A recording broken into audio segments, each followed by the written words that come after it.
कि मोर निर्विकार होता है। मोर और मोरनी के बीच में कोई संबंध वैसा नहीं है जैसे अन्य जीवों के बीच में है। मोर जब नाचता है तो मोर की आंखों से अश्रु निकलते हैं, खुशी के आंसू। उन आंसुओं को पीकर ही मोरनी गर्भवती होती है, ऐसे इनकी संतति चलती है। तो भगवान कहते हैं, हम सभी के लिए शिक्षा है, भगवान कहते हैं जो निर्विकार होता है उसे मैं अपने मस्तक पर सजा करके रखता हूं, केवल उसे जो निर्विकार है। इसलिए हमें विकार रहित बनना है। हम में लाख विकार हैं, कोशिश करिए ना कि आप अपने विकारों को ठीक करें। अच्छा, जब आप छोटे से थे तब तो आपके अंदर कोई विकार नहीं थे,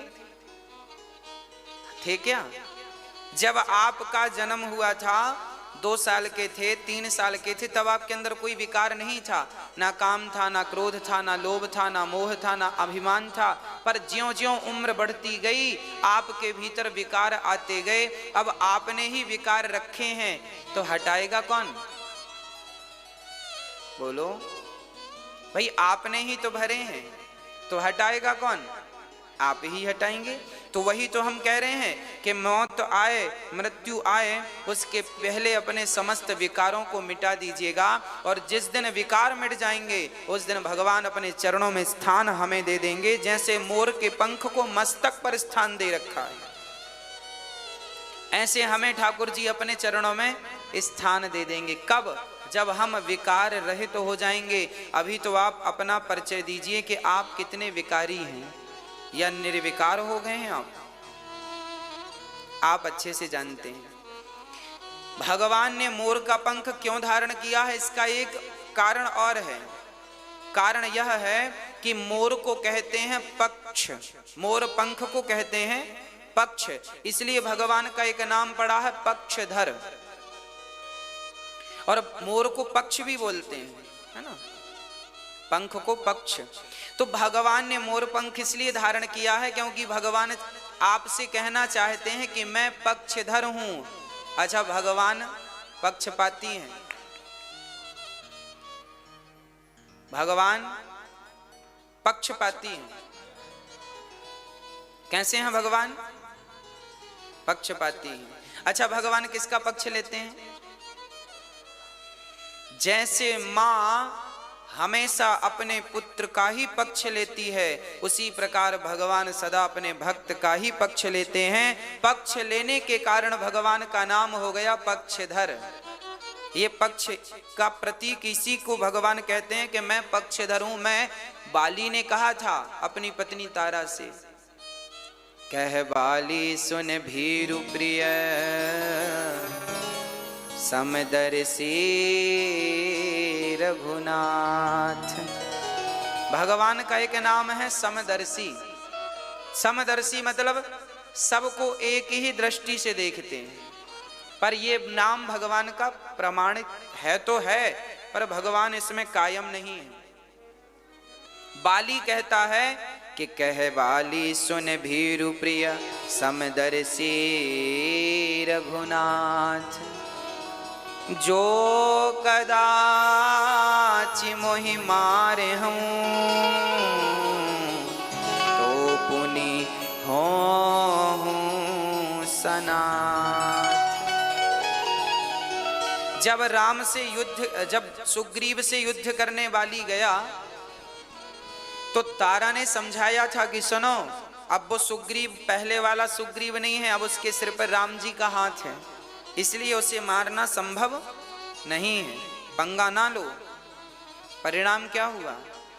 परिणाम यह हुआ, बाली बोला सुनो तारा, हम जानते हैं भगवान भगवान है, कह बाली सुन भीरु प्रिय समदर्शी रघुनाथ। वो समदर्शी है, जितना प्यार वो बाली से सुग्रीव से करते हैं उतना ही प्यार वो हमसे करेंगे।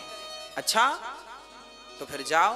बाली गया, सुग्रीव से युद्ध किया, राम जी ने मार दिया। फिर बाली बोला ओहो हो, हमें तो गलतफहमी हो गई, हमने तो सुना था आप समदर्शी हैं, पर आपने तो हमें मार दिया।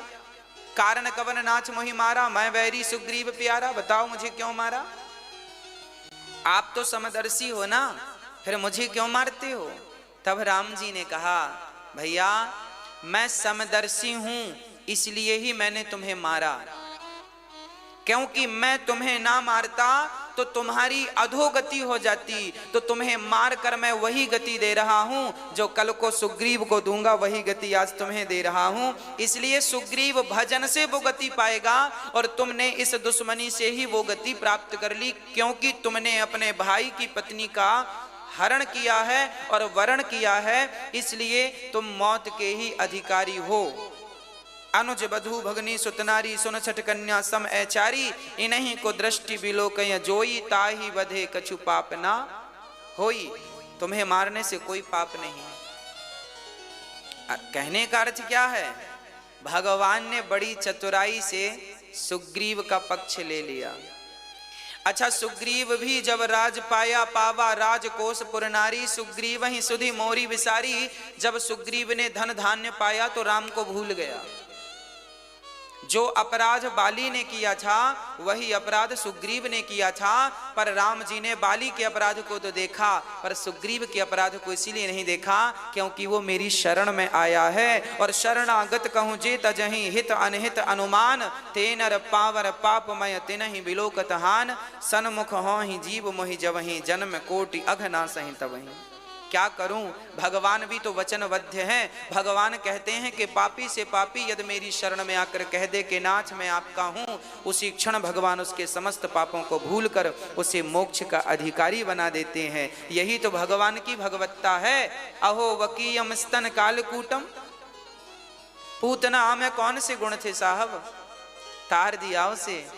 एक ही बाण प्राण हर लीना, और दीन जानते ही निजपद दीना। ताड़का में कौन से गुण थे पर तार दिया कि नहीं? यदि ताड़का जैसों को तार सकते हैं तो हमें भी तारेंगे कभी ना कभी। हमने बिगाड़ा क्या है? हाँ, इंतजार तो करना पड़ेगा। माता सबरी को भी इंतजार करना पड़ा तो हमें भी इंतजार करना पड़ेगा।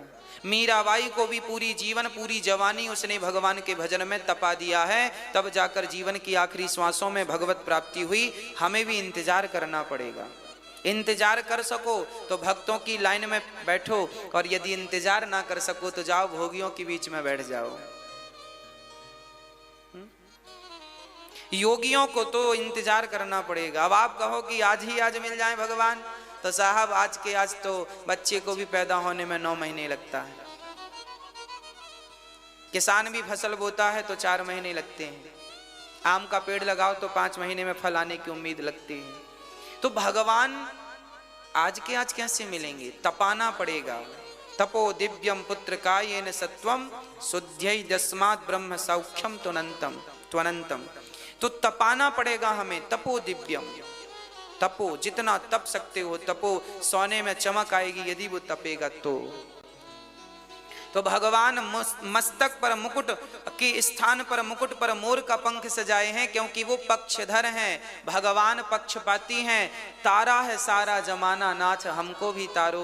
इसीलिए तो हम कहते हैं कि नाथ तुमने गणिका को तारा, गज को तारा, अजामिल को तारा। अजामिल ने तो जीवन में एक ही नाम जपा था भगवान का, हमने तो अजामिल से ज्यादा जपे हैं, तो हमें क्यों नहीं तारेंगे?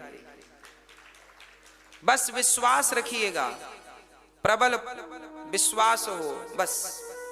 तो ठाकुर जी नटवर वपुः, भगवान कैसे हैं? हम सब बारातियों जैसे हैं और भगवान दुल्हे जैसे हैं। जैसे बाराती में बाराती जन कितना भी सजे, पर प्रधानता तो दुल्हे की होती है बारात में। अब कोई बारात लेकर जाए और दुल्हा ना हो तो ससुराल वाले भोजन भी नहीं देंगे। पहले दुल्हा कहाँ है? बोले दूल्हा तो आया नहीं साहब, कल आएगा। तो बाराती जाओ फिर वापस, तुम्हारी जरूरत क्या है? सारे बारातियों का कोई अर्थ नहीं है बिना दुल्हा के। अब दुल्हा ही नहीं आया तो बारातियों का करेंगे, फोकट में खवाएंगे। जाओ घर, कोई नहीं खवाएगा बारातियों को यदि दुल्हा ना हो तो। बस जैसे जैसे बारात में प्रधानता दुल्हे की होती है, उसी प्रकार इस संसार में सृष्टि में भगवान तो दुल्हे की तरह है, और हम सब सारे देवी देवता सिर्फ बारातियों की तरह शोभा पा रहे हैं। नटवर वपु कर्णयो कर्णिकारम, कानों में कनेर का पुष्प लटक रहा है। बिभ्रदवासः कनक कपिशम वैजयंतीम च मालाम, गले पे सुंदर सी वैजंती की माला आपने धारण कर रखी है। सुंदर सी वेणु अधर पर रख के जो ठाकुर जी ने बजाया, सारा सारा दुख दर्द लोगों का हर लेते हैं बंसी की तान से। ऐसे भगवान जो प्राणी मात्र का कल्याण करने के लिए इस धरा पर आए, ऐसे भगवान को हम बारंबार प्रणाम करते हैं। हे नाथ, हम आपकी शरण ग्रहण करते हैं। भगवान बहुत दयालु हैं। सुखिया नाम की एक माँ रहा करती थी वृंदावन में, फल बेचा करती थी। फल ले लो, फल ले लो, फल ले लो। कोई एक दिन उसके फल बिके नहीं। ऐसे सर्दियों का सीजन था, सबको लगा फल खाएंगे तो सर्दी हो जाएगी। सबने ये सोचा फल सर्दियों में नहीं खाएंगे, सर्दी हो जाएगी। इस चक्कर में उसके फल किसी ने नहीं लिए, और उसकी बेचारी की जीविका फलों से चलती थी कि फल बिकेंगे तो फिर रोटी मिलेगी, पैसे मिलेंगे। तो पहले के जमाने में लोग पैसे वैसे नहीं दिया करते थे। पहले के जमाने में लोग फल लेकर के गेहूं दिया, कोई चावल देता था, कोई गेहूं। हम लोग भी जब गांव में कुल्फी आती थी ना, कुल्फी ले लो, तो हम लोग भी एक गिलास में गेहूं भर के चले जाते थे। भैया एक गिलास गेहूं दो, एक कुल्फी ले लेते थे। हमारे बचपन में खूब गेहूं आता था, कट करके घर में भरा रहता था। किसान थे हमारे यहाँ, किसानी थी, पिताजी किसानी करते थे। गेहूं बहुत आता था, चने थे, मसूर थी, आदि आदि धान भी, तो भर के ले जाते थे गिलास में।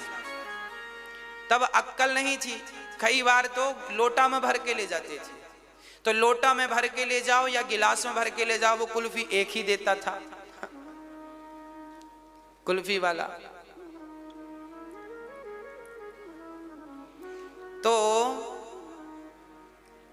उस जमाने में ऐसा ही था। भगवान श्री, वो जो फल बेचने वाली सुखिया थी, उसने फल दिए तो कोई गेहूं देता, कोई चावल देता, कोई बाजरा देता, जिसके पास जो था देता। परंतु आज तो उसके फल बिके नहीं। अब जब उसे गेहूं मिलता था तो वो पीस करके और रोटी बनाकर बच्चों को खिलाती थी। पर दुर्भाग्य देखिए कि आज उसे कुछ मिला ही नहीं। तब वो निराश होकर जाने लगी। तो वो नंद महल से गुजरी, अर्थात नंद महल के द्वार से निकली, और उसे याद आया कि यहाँ पर ब्रह्म परमात्मा ने अवतार लिया है। हमने लोगों से सुना है कि ये नंद का छोरा भगवान है। उसको लगा कि पता नहीं मुझ जैसी अभागिन को ये दर्शन देंगे कि नहीं। तो वो नंद महल के द्वार पर सुखिया खड़ी हो गई और वहां की धूल उठाकर अपने मस्तक पर सजा लिया। उसको लगा कि कभी ना कभी कन्हैया यहाँ से निकले होंगे, तो चलो इस धूल को मस्तक पर रख लेते हैं, शायद हमें इतना ही नसीब हो। फिर सुखिया ने विचार किया, चलो अब द्वार पर पहुंच ही गए हैं तो आवाज लगा लेते हैं। तो सुखिया ने अकस्मात आवाज लगा दी, मैया, ओ यशोदा मैया, अरे लाला के लिए फल लेनो है का? फल ले लो, फल ले लो। आवाज लगाई, मैया, ओ यशोदा। कोई प्रत्युत्तर नहीं भीतर से। तब छोटे से कन्हैया जो आंगन में खेल रहे थे दौड़ कर आए, मैया, मैया का है गो? ओ लाला, तेरी मैया कहाँ है? मैया तो स्नान करवे यमुना गई है। तो बेटा तो को फल खानो है? कन्हैया बोले, हाँ मैया, मुझको फल तो खानो है। तो बेटा तो मैं फल दे दूं? हाँ हाँ मैया, मुझको फल दे दे। अब वो सुखिया बैठ गई और श्याम सुंदर को टुकुर टुकुर देखती जा रही है। दूर से भगवान अंदर खड़े हैं, वो द्वार के बाहर है, और वो टुकुर टुकुर देखती जा रही है। पहली बार भगवान मिले हैं ना, तो जी भर के देखना चाहती है। तभी भगवान उसके पास आ गए। उसे वो डर गई, अरे बेटा तुम अंदर जाओ, तुम राजकुमार हो और हम तो ठहरी गांव की, आप हमें स्पर्श ना करो, कहीं किसी ने देख लिया तो। भगवान बोले, मां तुम्हें हम क्यों ना छुएं? तब सुखिया ने कहा हमारी जात छोटी है, हमें कोई छूता नहीं है। भगवान बोले मैया ये जात क्या होती है? सुखिया बोली बेटा हम छोटी जात के हैं, हमें लोग छूते नहीं हैं। भगवान बोले मैया जो नहीं छूते वो पागल हैं। अरे जो रक्त तुम्हारे भीतर है वही रक्त मेरे भीतर है। जो मेरी मैया है, जैसी मेरी मैया है वैसे ही तो तू भी मैया है। अच्छा तू बैठ जा। वो सुखिया बैठी तो कन्हैया जाकर उसकी गोद में बैठ गए। उसका तो हृदय बाग बाग हो गया। वाह, जिस परमात्मा की एक झलक पाने को लोग तरसते थे, आज वो परमात्मा दौड़कर सुखिया की गोद में आकर बैठ गया। सुखिया की गोद में बैठ गया और भगवान को अपने हाथों से सुखिया ने फल खिलाए। फल खिला रही है, फल पकड़ा रही है। कन्हैया ने हाथ ऐसे कर लिए, एक यहाँ एक यहाँ एक यहाँ, समस्त फलों को भर लिया और फल लेकर कन्हैया गए, अंदर रख के आए। मैया बड़े स्वादिष्ट फल हैं तेरे। मैया बोली बेटा हमने तो को फल तो दे दिए हो, पर नेक हमें याकी हमें कीमत तो दो, या को मोल तो दो। कन्हैया बोले मैया मोल का होए, मैं तो मोल जानू ना है। तो सुखिया बोली बेटा जब कोई वस्तु लेते हैं ना तो उसके बदले कुछ गेहूं चावल धान देते हैं। अच्छा हाँ हाँ अभी लाया। अंदर गए तो चावल के मटके में हाथ डाला तो दोनों अंजलि में चावल भरे और लेकर आए छोटे से कन्हैया। सारा चावल गिर गया दोनों हाथ के बीच से। 2 4 6 10 दाने बचे। मैया इतना ही है जितना हाथ में आया सो दे दिया। अच्छा बेटा इतना ही है। हाथ ऐसे ऐसे झड़ा दिया उसकी टोकनी में। सुखिया बोली बेटा बस इतना? हाँ हाँ मैया बस इतना। सुखिया बोली कोई बात नहीं, आज मैं अपने बच्चों को इसी की खिचड़ी बनाकर खिला दूंगी, 10 दाने ही की खिचड़ी खिला दूंगी। पर लेकिन लाला आज तेरे दर्शन करके हृदय गदगद हो गया, कल मैं फिर आऊंगी। हाँ हाँ हाँ कल फिर आना। अब तो वो सुखिया घर गई और जब उसने अपनी टोकनी रखी उसके बच्चे दौड़े। जब आप घर जाते हैं ना तो बच्चे दौड़ते हैं क्या लेकर आए हो, तो बच्चे दौड़े क्या लाए हो। सुखिया रोने लगी बेटा आज कुछ भी नहीं मिला, केवल 10 दाने चावल के मिले हैं। और जो टोकनी खोली तो परमात्मा ने उसके 10 दानों के बदले कई गुना करके सोना चांदी हीरे मोती से टोकनी भरती गई। उसका पूरा घर भर गया, प्रकट हो गया धन। तुझे देते नहीं देखा पर झोलियां भरी देखी। भगवान जब देते हैं ना तो लेने वालों की झोलियां कम पड़ जाती हैं। और भगवान प्रेम के भूखे हैं, भगवान भाव के भूखे हैं। इसलिए भगवान जात पात की दीवार को मानते नहीं हैं।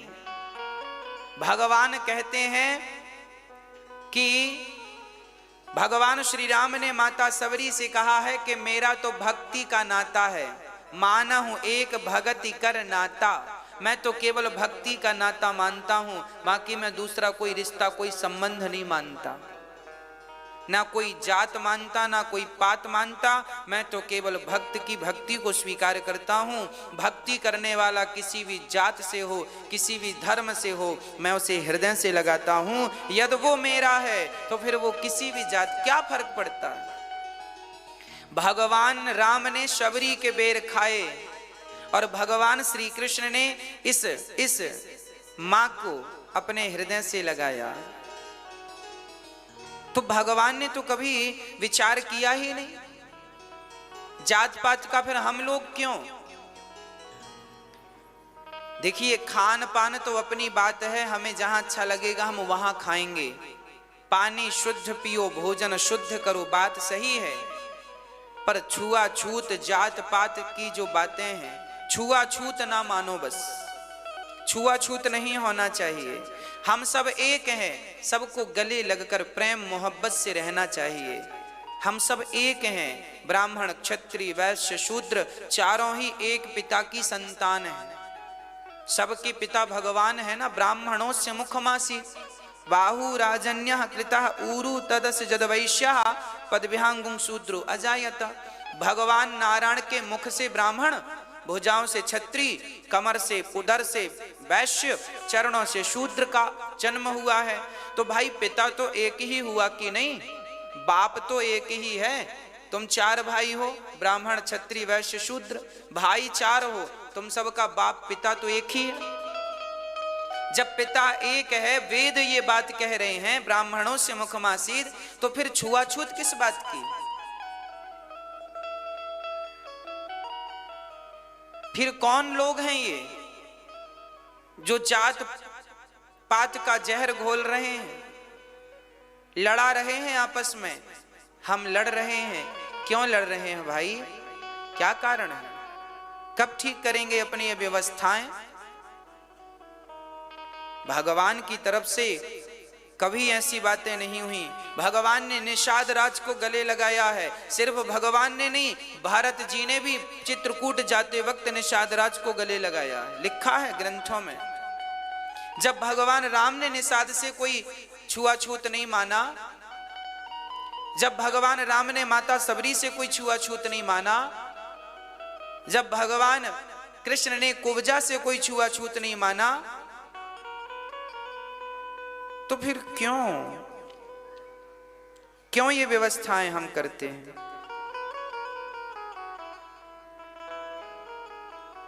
भक्तों, भगवान ने बहुत छोटी सी उम्र में गोवर्धन धारण कर लिया। 7 वर्ष के कन्हैया ने 7 कोस के गोवर्धन को धारण किया। गोवर्धन का अर्थ क्या है? गौ का वर्धन, गौ की सेवा। गौ की सेवा ही हम मनुष्यों का परम धर्म है। इसलिए याद रखना मेरी माँ, गावो विश्वस्य मातरः क्यों कहते हैं? गाय सबकी माता है। क्यों कहते हैं? क्योंकि भगवान श्री कृष्ण ने इस धरती पर, भगवान नारायण ने कृष्ण रूप में अवतार इसलिए लिया है ताकि वह गौ का पालन कर करके हम सबको गौ सेवा करने का संदेश दे सकें, मैसेज दे सकें। इसलिए भगवान ने इस धरती पर अवतार धारण किया है ना। और आजकल लोग गौ सेवा करते नहीं। याद रखना, आप घर में सत्यनारायण भगवान की कथा करते हो ना, तो सत्यनारायण भगवान की कथा भी गौ के बिना पूरी नहीं होती। बोलो कैसे? कैसे? ऐसे, जब आप हवन करते हैं तो हवन में आखिरी आहुति घी की और खीर की आहुति लगाते हैं, भोग लगाते खीर। तो जो हम स्वाहा स्वाहा करते हैं, हवन जब भी करते हैं तो बिना घी का हवन नहीं होता। घी तो अनिवार्य है। और घी कहां से आता है? घी तो शुद्ध गाय का ही घी भगवान को लगता है। तो हमारे आप दिया बत्ती करते हो, दिया जलाते हो, ओम जय जगदीश रे आरती उतारते हो, तो जो तुम आरती उतारते हो उसमें भी जो घी है भाई, अब तो डालडा वालडा आ गया, अब तो नकली आ गया। पर आज के 100 साल पहले थोड़ी डालडा था।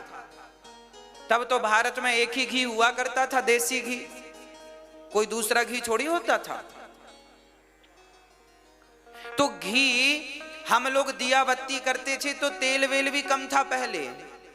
पहले तेल का उपयोग लोग कम करते थे, घी का उपयोग ज्यादा करते थे।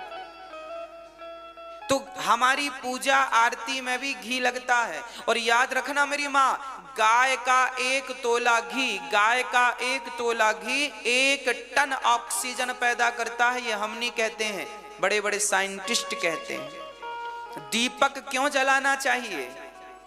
दीपक देसी घी का, दिया तेल का मत जलाया करो।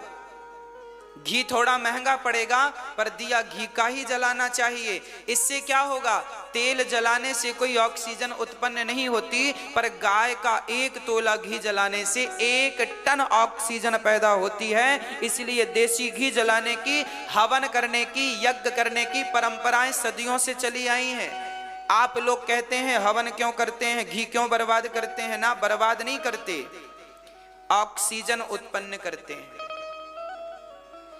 और भगवान भी खुश होते हैं हवन से। इसलिए गाय है तो तो भगवान की पूजा आरती हवन है। गाय नहीं तो पूजा आरती हवन किसका? आजकल लोग भैंस का उपयोग करते हैं, घी का, तो करते हैं, ठीक है, अब नहीं है तो मजबूरी में करना पड़ेगा, पर उसका विशेष फल नहीं है। भगवान तो शुद्ध गाय के शुद्ध घी से ही हवन जो हो उसे स्वीकार करते हैं। ठाकुर जी के इसलिए गाय चराते थे भगवान, भैंस नहीं चराते थे। गौ पालन करते थे, भैंस पालन नहीं करते थे। आप लोगों से भी निवेदन है, गाय की सेवा किया करो। हाँ, आज मकर संक्रांति है, आज से सूर्य भगवान मकर में स्थित होंगे, मकर राशि में प्रवेश करेंगे, मकर में जाएंगे, इसलिए मकर संक्रांति है। आज से देवता देव उठनी एकादशी से तो देवताओं का ब्रह्म मुहूर्त आता है, नहाना धोना चालू होता है, और आज से तो देवता अपने अपने काम में लग जाते हैं, पूर्ण रूप से खड़े हो गए। ये मकर संक्रांति। आज के दिन दिया हुआ दान, देवता आज ही अपने कमरे से नहा धो के निकले हैं। भाई आप उठ गए थे 4 बजे, पर आधा 1 घंटा नहाने को तो लगेगा कि नहीं? तो उसी प्रकार संध्या वंदन करने तो देवता देव उठनी एकादशी को उठ जाते हैं, फिर नहाते धोते संध्या वंदन करते करते उनको, क्योंकि देवताओं का 6 महीने का दिन और 6 महीने की रात होती है, इसलिए आज देवता अपने काम धाम से संध्या वंदन से निवृत्त होकर बाहर निकले हैं। तो आज जो भी दान पुण्य करता है तो देवता आज, अच्छा फलाने व्यक्ति ने आज दान किया है, जागती दिख गया कि हाँ इन्होंने दान किया, इसलिए आज के दिन दिया हुआ दान अक्षय होता, कभी नष्ट नहीं होता। तो दानम दुर्गति नाशनम, गौ दान जरूर कीजिएगा। इसलिए दास अनुरुद्ध ने गौ माताओं की सेवा के लिए संकल्पबद्ध है, गायों की सेवा के लिए। आपने देखा होगा गोपाष्टमी को गौ माता की सेवा का संकल्प हमने लिया था, तब से निरंतर गौ माताओं की सेवा चल रही है। यहाँ पर रोज गौ माताओं की सेवा चल रही है। आप भी एक गाय का दान करने का संकल्प ले सकते हैं। भक्तों, भगवान ने गोवर्धन धारण किया है, आप लोग भी गाय का वर्धन किया करो, गाय की सेवा किया करो। आप भी गौ माता का शुद्ध दूध पिया करो, छाछ पिया करो, मक्खन खाया करो, पेप्सी और कोका कोला ना पिया करो। भगवान ने गोवर्धन धारण किया। इसके बाद एक चर्चा आती है कि भगवान श्री कृष्ण के पिता को वरुण लोक में वरुण देवता लेकर गए, भगवान ने उन्हें छुड़ाया और उनके कहने से तमाम ब्रजवासियों को बैकुंठ का दर्शन कराया। ब्रजवासियों ने कहा लाला हमें बैकुंठ का दर्शन कराओ। भगवान ने कहा चलो ब्रह्म कुंड में गोता लगाओ। रंगनाथ मंदिर भगवान के पीछे, मंदिर के पीछे एक कुंड आज भी है, वही वो कुंड है जिस कुंड में गोता लगाने मात्र से सभी भगवान के धाम को चले गए थे, बैकुंठ चले गए थे। पर बैकुंठ से ज्यादा महिमा इस वृंदावन की है। वृंदावन सोबन नहीं, नंद गाव सो गाव, बंसी वट सो वट नहीं, कृष्ण नाम है। ये किस शब्द से शुरू हुई है? भगवान पिता रात्रि। ये रास पंचाध्यायी का पहला श्लोक है। कहां से शुरू हुई रास? भगवान पिता रात्रि।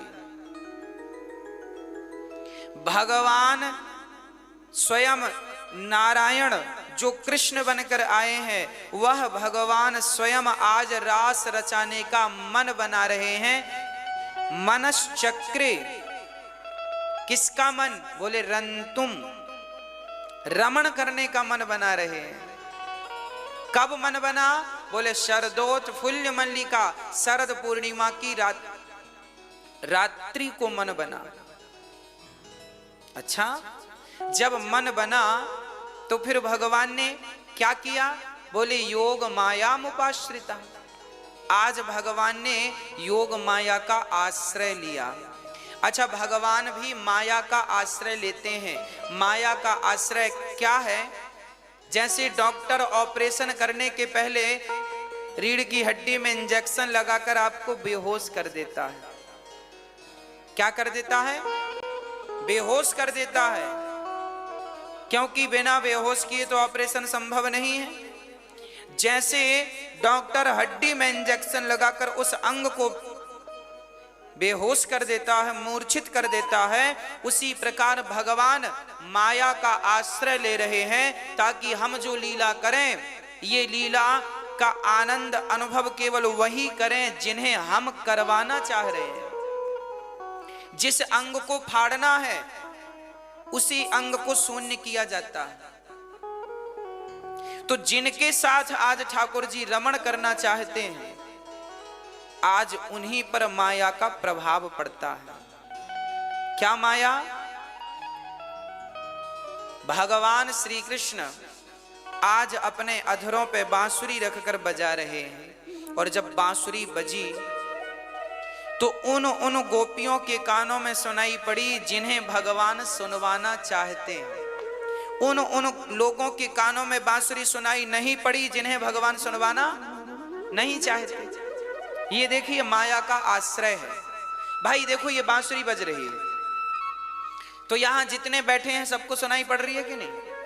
हम बोल रहे हैं सबको सुनाई पड़ रही है कि नहीं? क्यों? क्योंकि हम साधारण प्राणी हैं, जबकि भगवान जब बोलेंगे तो आप भले लाखों लोग बैठे हैं पर सुनाई उन्हीं को पड़ेगा जिन जिन को भगवान सुनवाना चाहते हैं। ये भगवान में विशेष, भगवान तो भगवान है, जिन्हें सुनवाएं सो सुने, नहीं सुनवाएं सो नहीं सुने। तो इस कार्य के लिए भगवान ने माया का आश्रय लिया। योग माया मुपाश्रिता। सारी गोपियां अपने अपने काम में बिजी थीं। ठाकुर जी ने सुंदर सा गीत गाया, निशम्य गीतम तदनंग वर्धनम ब्रजश्रियः कृष्ण गृहीत मानसा। आज सुंदर सा गीत, निशम्य गीतम तदनंग वर्धनम ब्रजश्रियः कृष्ण गृहीत मानसा। आज अधरों पर बांसुरी रखकर जो श्याम सुंदर ने फूंक मारी, गजब की बांसुरी बजती है। वृंदावन बसैया की करूं तारीफ मुरली की, ये मुरली के बजैया की। जहां चलता ना काम तीर और कमानों से, वहां बातें होती मुरली की तानों से। अद्भुत बांसुरी गोविंद ने बजाई। सारी गोपियां, उनका मन आकर्षित कर लिया भगवान ने। कर्षति कृष्ण, जो लोगों के मन को अपनी ओर आकर्षित कर ले उनका नाम कृष्ण है। आज गोविंद ने बांसुरी बजाई। ये बांसुरी कौन है? वंशस्तु भगवान रुद्रः, भगवान शंकर ही बांसुरी बनकर बज रहे हैं और गोपियों को बुला रहे हैं, आओ आओ आओ। किन किन को बुलाया? ललिता, ललिता, विशाखा, चित्रा, इंदुलेखा, चंपकलता, रंग देवी, तुंग विद्या, सुदेवी, राधा, सबका वाहन किया। सारी गोपियां दौड़ी आई, काम धाम छोड़ करके भगवान की तरफ ऐसी दौड़ी जैसे कोई पागलों की तरह दौड़ता है। पागल व्यक्ति कैसे दौड़ता है? कहां जाना है पागल को वो भी पता नहीं, बस दौड़ता है। ऐसे गोपियां पागल हो गईं और कृष्ण के लिए दौड़ पड़ी। सारा काम धाम छोड़ करके श्री कृष्ण से मिलने की ऐसी उत्कंठा थी कि चल पड़ी सारी गोपियां। तमाम गोपियां दौड़ पड़ी। सारी गोपियां भाग रही हैं, दौड़ रही हैं।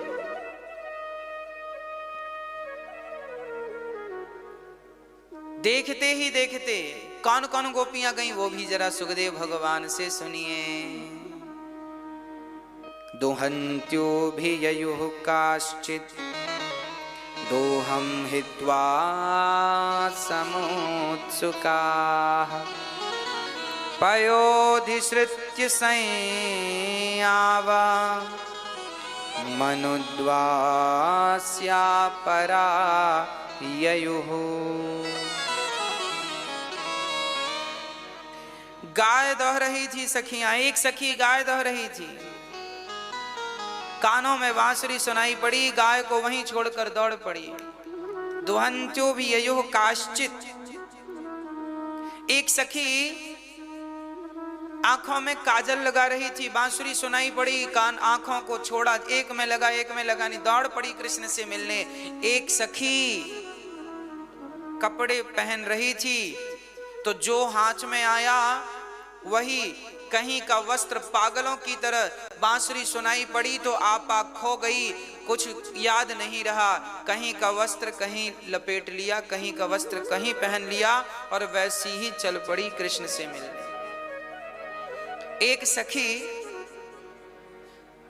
झाड़ू लगा रही थी, बंसी सुनाई पड़ी, झाड़ू वहीं छोड़ा। एक सखी भोजन पका रही थी, बंसी सुनाई पड़ी, भोजन वहीं छोड़ा। एक सखी बच्चे को दूध पिला रही थी, बंसी सुनाई पड़ी तो बच्चे को वहीं छोड़ा। एक सखी जाने लगी तो पति ने हाथ पकड़ लिया, कहाँ जा रही है? तो वो सखी बोली, सुनो हमारे कृष्ण हमें याद कर रहे हैं। पति ने कहा चल अंदर, अंदर करके दरवाजा लॉक कर दिया। उस सखी की उत्कंठा ऐसी हुई कृष्ण मिलन की, तुरंत उसका शरीर छूट गया और आत्मा जाकर सीधे परमात्मा से मिल गई। यह रास है भक्तों, यहाँ पर गोपियों की शरीर नहीं, गोपियों की आत्मा भी इस रास में पहुंच रही है।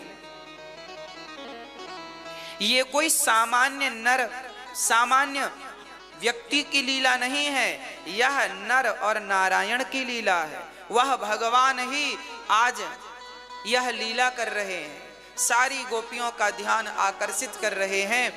बच्चा दूध पी रहा था, सखियों ने दूध पीते बच्चे को छोड़ दिया। इससे बड़ा त्याग जीवन में और कहां देखने को मिलेगा।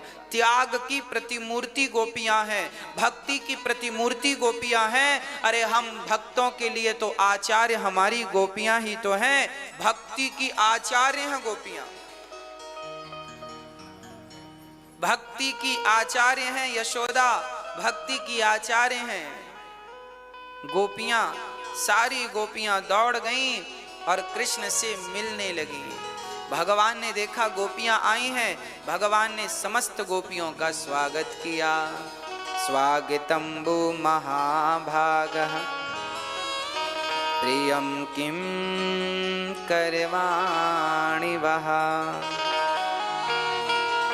ब्रजस्यानामयं कश्चित् ब्रूतागमन कारणम्। स्वागतं वो महाभागः प्रियं किं करवाणि वः ब्रजस्यानामयं कश्चित् ब्रूतागमन कारणम्। भगवान ने सारी गोपियों का स्वागत किया। स्वागतम वो महाभाग, वह परमात्मा सारी गोपियों का स्वागत, आओ आओ आओ यहाँ आओ। गोपियों से भगवान ने कहा ये बताओ तुम यहाँ क्यों आई हो? गोपियों ने कहा आप बुलाए हम चली आई।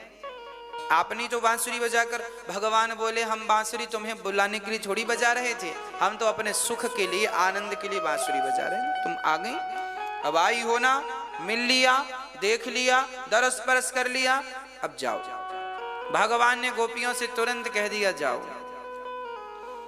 अच्छा आप किसी को बुलाओ, गुरुजी आओ हमारे घर आओ, अब हम जाएं तो कह दो क्या काम है, हमें कैसा लगेगा? ऐसे गोपियों को लगा, पहले बुलाए आओ और बाद में बोले क्यों आई हो, आने का हेतु क्या है, आने का उद्देश्य क्या है? गोपियां निरुत्तर हो गई, क्या कहें? अब गोपियां पांव के अंगूठे से पृथ्वी खोदने लगी। भगवान बोले ये क्या कर रही हो? बोले गड्ढा खोद रही हैं। किसके लिए? अपने लिए। क्या करोगी? समा जाएंगी तो मिट्टी डाल देना ऊपर से। भगवान बोले तू ऐसे में गड्ढा कब तक खोदेगा? तगाड़ी फावड़ा ले आए, जल्दी खोदेगा। गोपियां बोली ना हमें जल्दी गड्ढा नहीं खोदना और ना जल्दी मरने का शौक है। फिर बोले हम देर से मरेंगी, तुम्हें देखते देखते मरेंगी। आपकी ये चितवन, आपका ये स्वरूप आपकी मधुरिमा, आपको देखते देखते धीरे धीरे भूख प्यास से आपके लिए तड़प तड़प करके, आप हमारे संग कोई बात नहीं, हमें स्वीकार ना करो, पर कोई बात नहीं, आप हमें स्वीकार करेंगे। इस रस को पीते हुए कभी तो करेंगे, कभी तो करेंगे, इस आस से, इस चाह से हम मरना चाहते हैं। हमारे भीतर आपको पाने की चाहत है और वो चाहत लेकर हम मरना चाहते हैं। इस जन्म में यदि हमारे पुण्य कम है तो अगला जन्म फिर लेकर आपसे प्रेम करेंगी, ताकि अगले जन्म में ही आपकी प्राप्ति हो, पर प्राप्ति करेंगी। आपको पाए बिना अब लौट कर घर नहीं जाएंगी। आपके लिए 10 जन्म लेना पड़े तो 10 जन्म लेंगी, पर आपको पाए बिना वापस घर नहीं जाएंगी। जब गोपियों का ये भाव सुना तो भगवान गदगद हो गए। वाह, धन्य है ये गोपियां। भक्तों, ये गोपियां कौन है? वेद की ऋचाएं हैं। इन गोपियों को तुम साधारण स्त्रियां ना समझ लेना कि भगवान स्त्रियों के संग रास रचा रहे हैं, झूम रहे हैं ना। अरे भगवान ने जब रास रचाए ना, उस समय भगवान की उम्र केवल 7 वर्ष की थी। 7 वर्ष के पूरे होकर 8वें वर्ष में लगे थे। ये भागवत में लिखा है। जिस भागवत में ये बात लिखी है कि भगवान ने रास रचाया, उसी भागवत में भगवान की एज भी लिखी है, उम्र भी लिखी है। उस समय भगवान की उम्र क्या थी? 7 वर्ष के पूरे होकर 8वें वर्ष में स्टार्ट हुए थे ठाकुर जी। इस उम्र में कोई बालक, क्या उसके अंदर कोई दुर्वासना होती है? अरे किसी सामान्य बालक के भीतर इस समय में इस उम्र में कोई दुर्वासना नहीं होती, कोई गंदे भाव नहीं होते, तो फिर तो वो परमात्मा है। ये क्यों भूल गए कि वो भगवान है, जगत नियंता है, जगत पालन हार है, जगत के पालनहार। उनमें दोष नहीं है। कामदेव को पराजित करने के लिए ठाकुर जी ने लीला की। सारी गोपियां भगवान के सामने खड़ी हैं। गोपी, गौ मतलब इंद्रियां, पी मतलब पीना। जिसने अपने भीतर की समस्त इंद्रियों का पान कर लिया हो, इंद्रियों को पी लिया हो, उन्हें गोपी कहते हैं। सारी इच्छाएं जिनकी समाप्त हो गई हो, उन्हें गोपी कहते हैं। गौ मतलब इंद्रियां, पी मतलब पीना। जिन्होंने अपने भीतर की समस्त इंद्रियों को, समस्त इच्छाओं का पान कर लिया हो, उसे गोपी कहते हैं। गोपी। आज भगवान ने गोपियों को उपदेश बढ़िया वाला कर दिया। देवियों, किसी भी हाल में अपने पति का त्याग नहीं करना चाहिए। पति कैसा भी हो, आप पति को छोड़कर आई हो ना, जाओ अपने घर। पति का त्याग कभी नहीं करना चाहिए। नारी का परम धर्म है कि वो पति की सेवा करे। अपने पति के सिवा पर पुरुष को स्वप्न में भी ना देखे, स्वप्न में भी पराये पुरुष का चिंतन ना करे। ऐसी स्त्री को पतिव्रता जानो, जो अपने पति के अतिरिक्त दूसरे पुरुष का चिंतन नहीं करती। इसलिए पतिव्रता, हर स्त्री को पतिव्रता होना चाहिए। हर नारी का धर्म है कि वो अपने पति से ही प्रेम करे, और पति से प्रेम भगवान की तरह करे। भगवान कोई पत्थर में नहीं होते। अरे भगवान तो चलते फिरते इंसान में, पत्नी के लिए पति भगवान है, पुत्र के लिए माता पिता भगवान है, अर्थात जीव मात्र ही भगवान है। पहले चेतन में परमात्मा का दर्शन करोगे, तब जड़ में दर्शन कर पाओगे। चेतन में दर्शन नहीं हुआ तो जड़ में दर्शन नहीं होगा, है ना।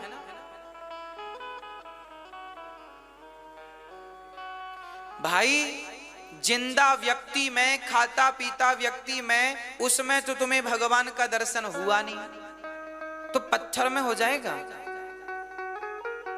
पहले चेतन व्यक्ति में तो दर्शन करो, फिर जड़ वस्तु में। पत्थर जड़ वस्तु है, जड़ में बाद में करना, पहले चेतन में करो।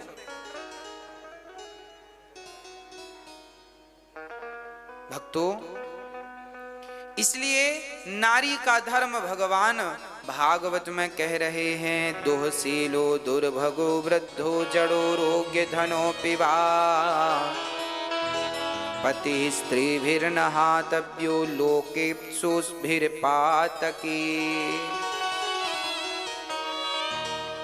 एक ही धर्म एक व्रत नेमा, काय वचन मम पति पद प्रेमा। धीरज धर्म मित्र अरु नारी, आपत्ति काल परखिए चारी। पति कैसा भी हो, अंधा हो, लंगड़ा हो, अंध बहिर क्रोधी यति दीना, ऐसा हूं पति कर किए अपमाना, नारी पाव जमपुर दुख नाना।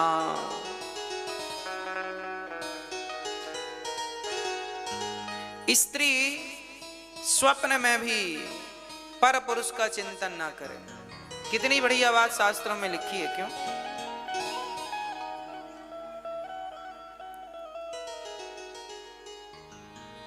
आप लोग पतियों से प्रेम करती हो कि नहीं मैया जी? अच्छा, आपके पति कितने हैं? अजीब सवाल है ना। कितने पति हैं आपके? बताओ। जिनके एक हैं वो हाथ उठाओ, एक बताओ। ऐसे दो हैं तो दो बताओ, तीन हैं तीन बताओ, चार हैं चार। कितने पति हैं आपके? हम सबके दो पति होते हैं। हर स्त्री के दो पति हैं। पहला पति कौन? पहला पति वो जिसने हमें इस संसार में भेजा है, जिस पति को हम लोग गाते हुए कहते हैं,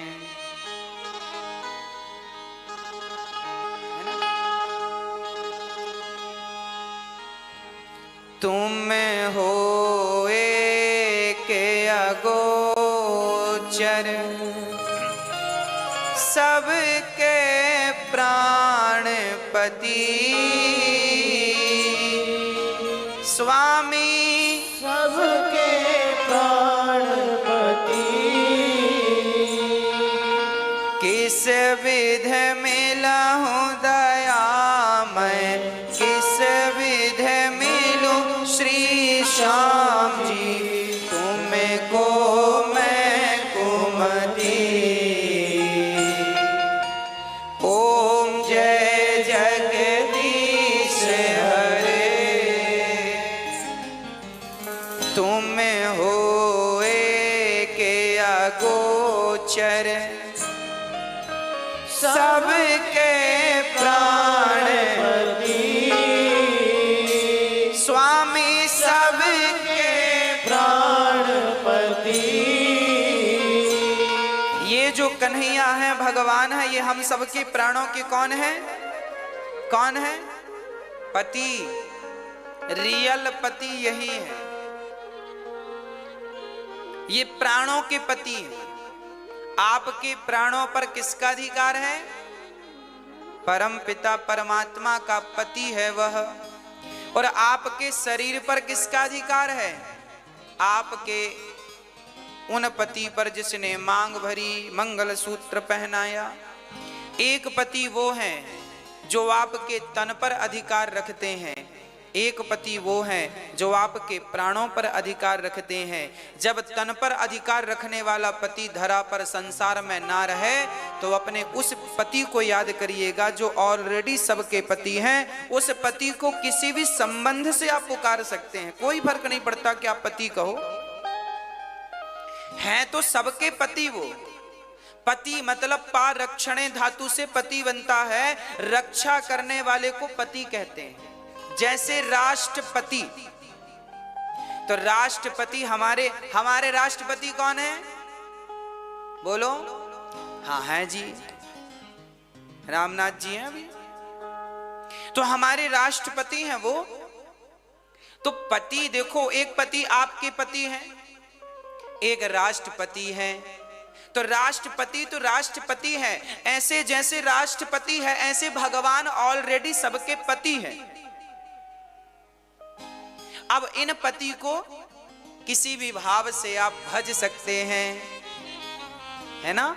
तो जब आपका पति जो शरीर वाला पति है, मांग भरने वाला पति है, जब वो ना रहे, भगवान करे सबके पति सलामत रहें, आप सब सुहागिन रहो, पर किसी कारणवश पति ना रहे तो परेशान होने की जरूरत नहीं है। जो नारी अपने पति के अतिरिक्त केवल परमात्मा के चरणों में ध्यान लगाती है, उस स्त्री को भी पतिव्रता स्त्री ही कहा जाता है। इसका उदाहरण माता कौशल्या है। दशरथ जी के ना रहने पर भी माता कौशल्या ने अपने इष्ट के चरणों में समर्पण कर दिया था।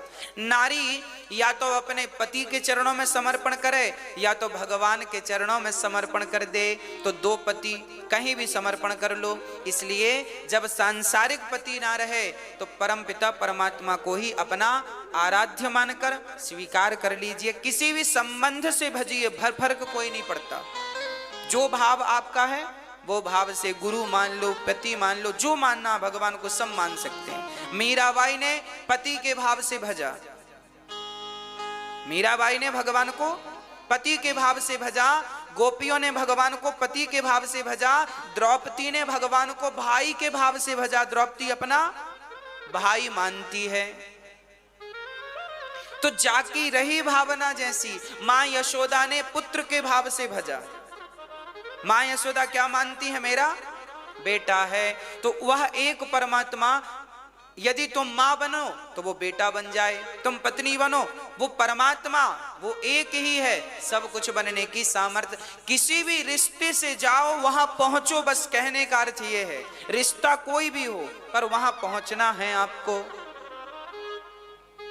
एक परमात्मा तक पहुंचना है, भटकना नहीं है कि आज इस पति के पास हो कल दूसरे पति पुरुष को देखने लग जाओ।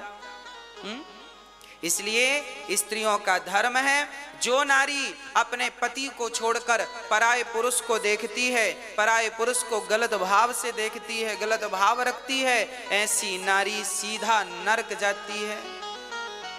जन्मों जन्मों तक यातनाएं सहन करना पड़ता है।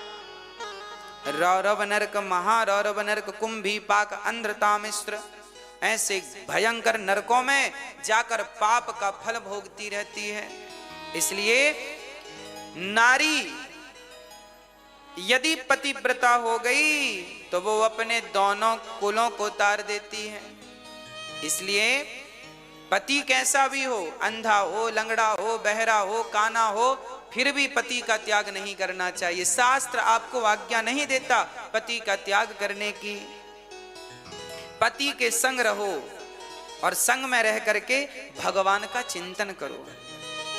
पति, एक पत्नी ने हमसे कहा, गुरुजी हमारा पति भगवान को मानता नहीं है, हमारा पति तो भगवान की पूजा नहीं करता, ना हमें करने देता। हमने कहा कोई बात नहीं, पूजा नहीं करने देता कोई बात नहीं, मत किया करो। आप मन में अंदर भीतर भीतर भगवान का नाम जपा करो, भगवान का भीतर भीतर चिंतन किया करो। जरूरी थोड़ी है कि आप भगवान के सामने ऐसी पूजा करें, मानसिक पूजा भी तो कर सकते हैं। पति शारीरिक पूजा से तो रोक सकता है, मानसिक पूजा तो आप चिंतन चलते फिरते भी कर सकते हैं। तो नारी को कभी भी पति का त्याग नहीं करना चाहिए। बिन परमेश्वर सूना मंदिर, बिंदिया बिना लीलार सूना, पति बिना संसार।